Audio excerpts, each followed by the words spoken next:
আমি কবির, একজন তরুণ ব্যক্তি। আমি আমার মামার বাড়িতে কাজ করতাম। আমার মামা তার স্ত্রীকে খুশি করতে পারতেন না, ফলে আমার মামি আমাকে তার ঘরে ডাকতেন। মামি আমার পাশে এসে শুয়ে থাকতেন লুকিয়ে, আমি জানতাম না, আর আমি তাকে আমার স্ত্রী মনে করে সারা রাত। মামি দেখতে অনেক সুন্দরী, যে কেউ তাকে দেখলে তার প্রেমে পড়তে চাইবে। আমার মামি আমার থেকে বয়সে বড় ছিলেন এবং আমাদের মধ্যে বেশি কথা হতো না। তিনি তার কাজে ব্যস্ত থাকতেন এবং মামার সাথেও কম কথা বলতেন। এক রাতে মামি আমাকে তার রুমে ডাকলেন। বললেন, কবির, আজ আমার শরীর ভালো লাগছে না, তুমি আমার পাশে শুয়ে থাকো। আমি তার রুমে শুয়ে পড়লাম। মামি লাইট বন্ধ করে দিলেন। এরপর আমি তাকে আমার মতো করে পেয়েছিলাম। কখনো ভাবিনি আমি তাকে এত কাছে পাবো। আমার গল্পগুলো তোমরা শুনো, কিন্তু সাবস্ক্রাইব করো না। দয়া করে গল্পগুলো ভালো লাগলে ভিডিওটি লাইক, শেয়ার এবং চ্যানেলটি সাবস্ক্রাইব করো প্লিজ। তখন আমি চাকরির খোঁজে ছিলাম, কিন্তু কোথাও কাজ পাচ্ছিলাম না। একদিন আমার বন্ধু সুরেশ বলল, আমার মামা শহরে থাকেন এবং আমি তোমাকে সেখানে চাকরি দিতে পারবো। আমি বেশি শিক্ষিত ছিলাম না, জানি ভালো চাকরি আমার দ্বারা হবে না। আমি চতুর্থ শ্রেণী পর্যন্ত পড়াশোনা করেছি, কিন্তু অল্প শিক্ষার কারণে ভালো চাকরি পাওয়া কঠিন ছিল। গ্রামের এখানে ওখানে ছোটখাটো কাজ করে কিছু টাকা উপার্জন করতাম, যা খুবই কষ্টকর ছিল। তখন মনে হলো শহরে গিয়ে কিছু কাজ খুঁজে দেখা উচিত। একদিন আমার বন্ধুর দেওয়া একটি ঠিকানায় গেলাম, যা তার মামার বাড়ির ছিল। সেই বাড়িতে গিয়ে দেখি আমার বস, যিনি আমার বন্ধুর মামা এবং আমি তাকেও মামা বলে ডাকতাম, মামা আমাকে একটি কাগজ দিলেন এবং বললেন, এই ঠিকানায় যাও। আমি যখন সেই ঠিকানায় গেলাম, দেখি সেটা এক ডাক্তারের ঠিকানা। মামা বললেন, তিনি আমার বন্ধু, তিনি তোমার কিছু পরীক্ষা করবেন। যদি পরীক্ষাগুলো ভালো হয় তাহলে তোমাকে চাকরি দেব। মামা কথা শুনে আমি কিছুটা ঘাবড়ে গেলাম, কিন্তু ভাবলাম চেষ্টা করে দেখি। ডাক্তারের কাছে গিয়ে তিনি আমার কিছু পরীক্ষা করলেন এবং কিছুক্ষণ পর রিপোর্ট দিলেন। আমি বাসায় ফিরে মামাকে রিপোর্ট দেখালাম। মামা হাসতে হাসতে বললেন, তুমি দেখতে বেশ সুন্দর, তোমার চেহারাও ঠিক আছে, তোমার কাজ নিশ্চিত হয়েছে। এত সহজে কাজ পেয়ে আমি অবাক হয়ে গেলাম এবং ভাবতে থাকলাম, কিভাবে এত সহজে এই সুযোগ পেলাম। প্রতিবেদনটি ইংরেজিতে লেখা ছিল এবং চতুর্থ শ্রেণী পাস একজন ব্যক্তির পক্ষে এটি বোঝা সহজ ছিল না। যখন বাড়িতে এসে আমার স্ত্রীকে দেখালাম, তিনি বললেন, তুমি অযথা চিন্তা করছো। এই ধনী লোকেরা আমাদের মতো গরিবদের পরীক্ষা করিয়ে নিশ্চিত হতে চায় যে আমরা কোনো বড় রোগে আক্রান্ত আছি কিনা। তারা মনে করে চাকরদের মাধ্যমে রোগ ছড়াতে পারে। তার কথা শুনে আমার মন অনেকটা হালকা হলো। আমি যে চাকরিটা চেয়েছিলাম সেটা পেয়ে গেছি। সকালে কাজে যাওয়া শুরু করলাম, কিন্তু আমার চোখ প্রায়ই মামির দিকে আটকে যেত। তিনি ছিলেন অত্যন্ত সুন্দরী এবং মার্জিত মহিলা। তাকে প্রথম দেখার পর থেকেই আমি ভাবতাম, আমার স্ত্রী যদি এত সুন্দর হতো।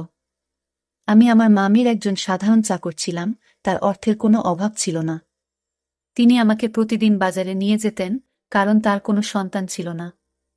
আমার মামা ও মামির মধ্যে কোনো ঝগড়া ছিল না, তারা খুব ভালোবাসায় দিন কাটাতেন। আমি মামিকে মনে মনে ভালোবাসতে শুরু করলাম। তাকে নিয়ে ভাবতে লাগলাম। একদিন বাড়ির পুরনো চাকর এলো।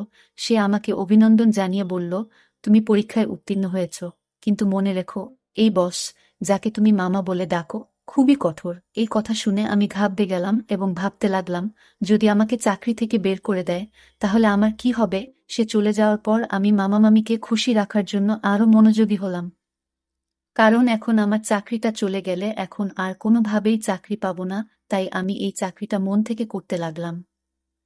মামা বেশিরভাগ সময় বাড়ির বাইরে থাকত। আমার মামি একদিন আমাকে তার রুমে ডেকে বললেন, তুমি খুবই অল্প বয়সী, পরিষ্কার পরিচ্ছন্নতার খেয়াল রাখো। আমি এমন একজন চাকর পছন্দ করি যে তার মনিবের মতো পোশাক পরে। এই বলে মামি আমার হাতে কিছু টাকা দিলেন এবং বললেন, এই টাকা থেকে বেতন ছাড়া নিজের জন্য খরচ করো। আমি খুশি হয়ে গেলাম এবং এই বিষয়টি আমার স্ত্রীকে বললাম না, কারণ আমিও আমার মামিকে খুব পছন্দ করতাম। আমি স্বপ্ন দেখতে শুরু করলাম যে মামির অভিব্যক্তি দেখে মনে হতো তিনি খুশি নন।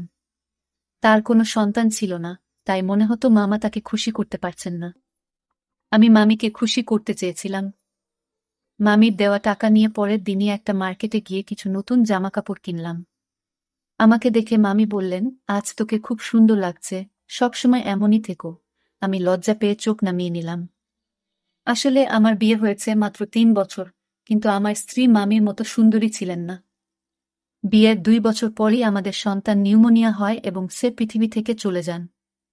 এরপর আমার স্ত্রী সারাক্ষণ দুঃখে কান্নাকাটি করত, কিন্তু আমি একজন পুরুষ এবং আমারও কিছু প্রয়োজন ছিল। আমি চাইতাম আমাদের আরেকটা সন্তান হোক, কিন্তু আমার স্ত্রী সন্তানের নাম শুনলেই বিরক্ত হয়ে যেতেন। তিনি সবসময় আমার থেকে দূরে থাকতেন। আমার মামিকে দেখে আমার মনোভাব বদলাতে শুরু করেছিল। মামা মামির বিয়ে হয়েছে 10 বছর হয়ে গেছে, কিন্তু তাদের কোনো সন্তান নেই। মামা সবসময় তার ব্যবসায় ব্যস্ত থাকতেন, আর মামি ফ্যাশন ও পার্টিতে মগ্ন থাকতেন। আমার মামিকে দেখে মনে হতো তিনি আমাকে পছন্দ করতে শুরু করেছেন। আমি প্রায় সিনেমা এবং নাটকে প্রেমের কাহিনী দেখতাম এবং কল্পনা করতাম। মামি আমার কাছে এসে বলবেন, আমি তোমার প্রেমে পড়েছি। এক রাতে যখন আমি ঘুমাচ্ছিলাম, মনে হলো আমার পাশে কেউ আছে। মামি ছিলেন খুবই সুন্দরী এবং তার দেহ আকর্ষণীয় ছিল। আমার স্ত্রী আমাদের সন্তান হারানোর দুঃখে নিজের শরীরকে অবহেলা করেছিলেন। কোনো যত্ন নিত না, তাই সে শুকিয়ে কাঠ হয়ে গেছে। আমার মতো একজন গরিব মানুষ যখন ভাবতাম আমি কি করে চাকরের মতো জীবন কাটাবো, তখন মামিকে আমার স্ত্রী ভেবে সারা রাত উপভোগ করতাম। মামি আমার দিকে তাকিয়ে মৃদু হাসতেন। আমি আমার মামির সান্নিধ্য উপভোগ করতে শুরু করলাম। কাজ করার সময় মামি আমাকে ডেকেই যে কোনো কাজ দিতেন, আর আমি তা সঠিকভাবে করে দিতাম যেন কোনো অভিযোগের সুযোগ না থাকে। মামি সবসময় আমার প্রশংসা করতেন, আর আমি সততার সাথে আমার কাজ চালিয়ে যাচ্ছিলাম। একদিন মামির শরীর খারাপ হলে আমি তাকে হাসপাতালে নিয়ে যাই এবং মামাকে ফোন করে জানাই। এরপর মামা হাসিমুখে আমাদের সবার জন্য মিষ্টি আনলেন।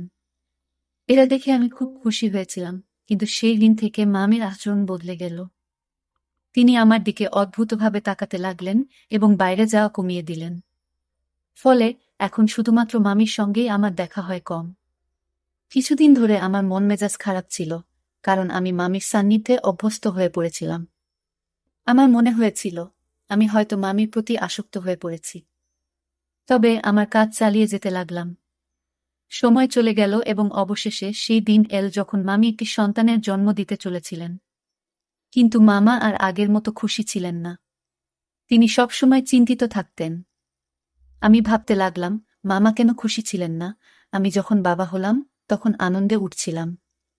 কিন্তু আমার মামাকে খুব চিন্তিত দেখাচ্ছিল, যেন কোনো বড় বিপর্যয় আসন্ন। এক রাতে মামা আমাকে তার ঘরে ডেকে বললেন, এই ব্যাগ নাও।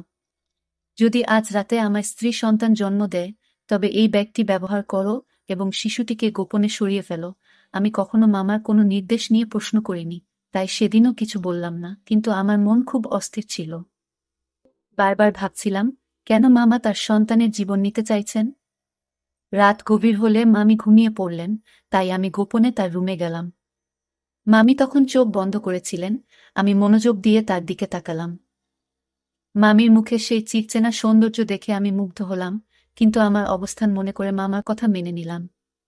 মামার নির্দেশ অনুযায়ী কাজ করার জন্য তিনি আমাকে টাকা দিতেন। আমি গোপনে মামার দেওয়া ব্যাগটি তুললাম আর বাচ্চাটিকে ঢুকাতে শুরু করলাম। তখন মামি হঠাৎ আমার দিকে তাকিয়ে হাসলেন। আমি শিশুটিকে লুকিয়ে রাখছিলাম এবং মামি আমাকে দেখে বললেন, তুমি কি সত্যিই শিশুটিকে হত্যা করতে চাও? মামি আমাকে জিজ্ঞাসা করলেন, তুমি কি তোমার মামার নির্দেশে এসব করছো? আমি চমকে উঠলাম এবং বললাম, তুমি এটা কি বলছো? মামি বললেন, তোমার চাচা এই শিশুটিকে মেরে ফেলতে চায় কারণ সে ভয় পায় যে এই শিশু তার নয়। তার কথা শুনে আমি স্তব্ধ হয়ে গেলাম। আমি অবাক হয়ে ভাবতে লাগলাম, এত কিছুর পরও এটা কিভাবে সম্ভব? মামি বললেন, তোমার মামা সন্দেহ করছে যে এই শিশু তার নয়, তাই সে এই কাজটি করতে বলেছে। সে এই শিশুটির বাবা নয়, তুমি এর বাবা। এই কথা শুনে তাকে বললাম, তবে তুমি কেন বলছো আমি এই শিশুটির বাবা? আমি এই কথা শুনে স্তব্ধ হয়ে গেলাম। আমি বললাম, আপনি কি চান আমি এই শিশুটিকে বাঁচিয়ে রাখি? মামি হাসলেন এবং বললেন, এই শিশুটিকে জঙ্গলে ফেলে দিও না, কারণ এই শিশুটির বাবা তুমি। আমি আরও বিভ্রান্ত হয়ে গেলাম, কারণ মামি বলছিলেন যে তিনি কখনো আমাকে স্পর্শ করেননি। তার কথাগুলো শুনে আমার মনে হলো আমি যেন স্বপ্ন দেখছি। আমি সোফায় বসে ভাবতে লাগলাম, এত সুন্দর একজন মহিলার সাথে, যাকে আমি মামি বলে ডাকি, এমন কিছু ঘটেছে কি? আমি মামিকে জিজ্ঞেস করলাম, আপনি এত সুন্দরী, কিন্তু কেন এমন করলেন? মামি বললেন, আমি খুব সুন্দরী, কিন্তু আমার পরিবার খুব গরিব ছিল। তাই আমি তোমার মামার সাথে দেখা করতে এসেছিলাম। তোমার মামা মতো ধনী হওয়ার ইচ্ছা ছিল। তাই আমি তাকে বিয়ে করি, আর সে আমাকে প্রস্তাব দেওয়ার সাথে সাথেই আমি তৎক্ষণাৎ হ্যাঁ বলেছিলাম, কারণ আমি ধনী হতে চেয়েছিলাম। আমার বাবা মাও তোমার মামার সাথে বিয়ে করতে রাজি হয়েছিলেন। কিন্তু বিয়ের কিছুদিন পরেই জানতে পারলাম তোমার মামার সন্তান হওয়ার সামর্থ্য নেই। অনেক চিকিৎসা করানোর পরও কোনো ডাক্তার তাকে সুস্থ করতে পারেনি। তিনি মা হতে চেয়েছিলেন এবং এর জন্য তিনি যা করতে প্রস্তুত ছিলেন। তারপর তিনি তার চাকরের মাধ্যমে একটি অদ্ভুত পরিকল্পনা তৈরি করেছিলেন, তাই তিনি সবসময় চাকরদের নিযোগের আগে পরীক্ষা করাতেন। তোমার চাচা তোমার মাধ্যমে তার পরিকল্পনা সফল করতে চেয়েছিলেন, মামি বললেন। এই শিশুটি তোমারই সন্তান এবং তিনি চান না যে এটি প্রকাশ্যে আসুক। তিনি জানতে চেয়েছিলেন তিনি বাবা হতে সক্ষম কিনা, তাই আমাকে চাকরের সাথে ঘুমাতে বলেছিলেন। মামির এই কথা শুনে আমি আরও হতবাক হয়ে গেলাম এবং কিছু বলতে পারলাম না। তিনি বলতে লাগলেন, তোমার মামা আমার জন্য অনেক চাকর নিযোগ করেছিলেন, কিন্তু আমি যাকে ভালোবাসার যোগ্য মনে করতাম তাকেই গ্রহণ করতাম। আমরা অনেক চাকর বদল করেছি, কিন্তু তোমাকেই প্রথম উপযুক্ত মনে হয়েছিল। প্রথম দেখাতেই তোমার প্রতি আমার আকর্ষণ জন্মায়। আমি অবাক হয়ে বললাম, তুমি কখন আমার কাছে এসেছিলে? মামি হাসলেন এবং বললেন, তোমার মামা এমন পরিকল্পনা করেছেন যে তুমি বুঝতেও পারোনি। তুমি মনে করতে তুমি তোমার স্ত্রীর সাথে আছো, কিন্তু আসলে আমি ছিলাম। তোমার মামা রাতের আধারে আমাকে তোমার রুমে পাঠাতেন এবং তোমার স্ত্রীকে অন্য ঘরে অজ্ঞান করে রেখে দিতেন। তিনি নিজেই পাহারা দিতেন যাতে কেউ সন্দেহ না করে। মামি বললেন, আমি প্রথমে বাধ্য হয়ে এসেছিলাম, কিন্তু পরে তোমার প্রতি আকৃষ্ট হতে শুরু করলাম। তোমার কাছ থেকে যে সুখ পাচ্ছিলাম তা তোমার মামা কখনোই দিতে পারতেন না। সেই কারণেই আমি নিজেও তোমার প্রতি দুর্বল হয়ে পড়েছিলাম। তোমার মামা যখন এই পরিকল্পনা চালিয়ে যেতে লাগলেন, আমি নিজেও উপভোগ করতে শুরু করলাম। তিনি আমাকে তোমার কাছে বারবার পাঠাতে থাকলেন। তিনি আরও বললেন, আমি গর্ভবতী হলাম এবং তোমার মামা আমাকে ভোরের অন্ধকারে ঘরে ফিরিয়ে আনতেন যাতে কেউ কিছু বুঝতে না পারে। এভাবে তোমার মামা তার সন্তান হওয়ার আশা পূর্ণ করতে চেয়েছিলেন এবং আমি নিজেও অজান্তে সেই পরিকল্পনার অংশ হয়ে পড়েছিলাম। কিছুদিন পর সে তার পরিকল্পনায় সফল হয়েছিল। ডাক্তার আমাকে জানিয়েছিলেন যে আমি মা হতে চলেছি, যা তাকে অত্যন্ত খুশি করেছিল। আমি বিস্মিত হলাম যখন শুনলাম সে ডাক্তারের কাছে মিথ্যা বলেছে। কেউ কিভাবে তার বউকে এমনভাবে ব্যবহার করতে পারে? তারা দুজনেই আমাকে টাকা দিয়ে তাদের খেলনা বানিয়ে ফেলেছিল, যা আমার মোটেই ভালো লাগেনি। তখন আমার মামি তার কথাবার্তায় ব্যস্ত ছিলেন। আমি তখন বুঝতে পারিনি যে আমি কি ভাবছিলাম, তবে মামি আমাকে বলেছিলেন, তোমার মামার পরিকল্পনা ব্যর্থ হয়েছে যখন তার একটি ছেলে হয়েছিল, কিন্তু তিনি একজন উত্তরাধিকারী চেয়েছিলেন। সে তার বন্ধুকে নিয়ে অন্য দেশে পালিয়ে যায় আর আমাকে বলে, এখন আমার কোনো সম্পত্তি নেই, আমার সব ব্যবসা শেষ। সেই শিশুটিকে আর সে চায় না। আমি বলেছিলাম, আমি তোমার বউ দাসী নই, যাতে তোমার ইচ্ছে মতো চলি। আগে তুমি আমাকে একটা চাকরের সাথে ঘুমাতে বাধ্য করেছিলে যাতে সবাই জানতে না পারে তুমি বাবা হতে পারো না। আর এখন বলছো এই সন্তানের দরকার নেই। মনে রেখো, আমি তোমাকে তালাক দেব, কিন্তু শিশুটিকে মারতে দেব না। আমি বিশ্বাস করেছিলাম যে শিশুটিকে সে আর খারাপ বলবে না, সে তার সন্তানকে পুরোটা দেখাবে। কিন্তু আজ যখন সে বলল এই শিশুটিকে হত্যা করার পরিকল্পনা করেছে, তখন নিশ্চিত হলাম যে তার বুকের হৃদয় নেই, পাথরের মতো কঠিন। মামির এই কথা শুনে আমি তাকে গিয়ে বললাম, আমি এসব জানতাম না। যদি এটা অন্য কারোর বাচ্চা হতো, আমি জঙ্গলে ফেলে দিতাম না। আমি বললাম, এখন এসবের পরোয়া করি না। তুমি তার মা, তুমি নিজেই তার যত্ন নেবে। এ কথা বলে আমি চলে যেতে লাগলাম, তখন মামি আমাকে থামিয়ে বললেন, এটাও তোমার সন্তান, তুমি তার পিতা, তাই এর সুরক্ষার দায়িত্ব তোমারও সমান। আমি হাসি দিয়ে বললাম, এই সন্তান আমার, তাই তুমিও আমার স্ত্রী হয়েছ। এই কথা শুনে মামি মুচকি হেসে বললেন, ধন সম্পদের লোভে আমাকে অন্ধ করে দিয়েছে, তাই এমন একজন খারাপ লোককে বিয়ে করেছি যে তার সম্মান বাঁচানোর জন্য তার স্ত্রীকে চাকরের কাছে পাঠিয়েছে। আর যখন আমি তার সম্মান রক্ষা করেছি, সে আমার সন্তানের প্রাণ নিতে চেয়েছিল এবং বলেছিল যে এই শিশুটি হতভাগ্য। যখন ব্যবসা ব্যর্থ হয় এবং সমস্ত টাকা হারিয়ে যায়, তখন সে আমাদের সন্তানের প্রতি অখুশি হতে শুরু করে এবং শিশুটিকে জঙ্গলে ফেলে দেওয়ার সিদ্ধান্ত নেয়। এইসব জানার পরেও আমি এমন লোকের সাথে থাকতে চাই না।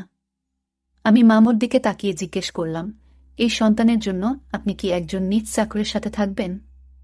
মামি বললেন, আপনি গরিব হতে পারেন, কিন্তু আপনার মন অনেক বড়। তাই আমি আপনাকে বিয়ে করতে চাই, যাতে আমাদের সন্তান বেঁচে থাকে এবং ভালো জীবন পেতে পারে। মামি আমাকে জানালেন তিনি তার মামার থেকে ডিভোর্স পেয়েছেন এবং আমরা একই বাড়িতে সুখে থাকতে শুরু করি। মামি সেই বাড়িটি আগেই তার নামে পেয়েছিলেন। কিছুদিন পর, যখন আমার স্ত্রী বিষয়টি জানতে পারেন, তিনি আমাকে ছেড়ে চিরকালের জন্য তার বাবা মায়ের বাড়িতে চলে যেতে চান এবং তালাকের প্রক্রিয়া শুরু করেন। কিন্তু মামি যখন পুরো ঘটনা আমার স্ত্রীকে জানালেন, আমি তাকে অনেক বুঝিয়ে শান্ত করি।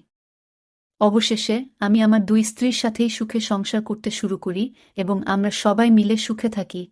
আজ আমি খুব খুশি, কারণ আমি জানতাম না যে আমার জীবন এত সুন্দর হবে। গল্পটা কেমন লাগলো জানাতে ভুলবে না। আরও মজার মজার রোমান্টিক গল্প শুনতে চাইলে ভিডিওটি লাইক, শেয়ার এবং চ্যানেলটি সাবস্ক্রাইব করতে এবং বেল আইকনটি ক্লিক করতে ভুলবে না। ধন্যবাদ।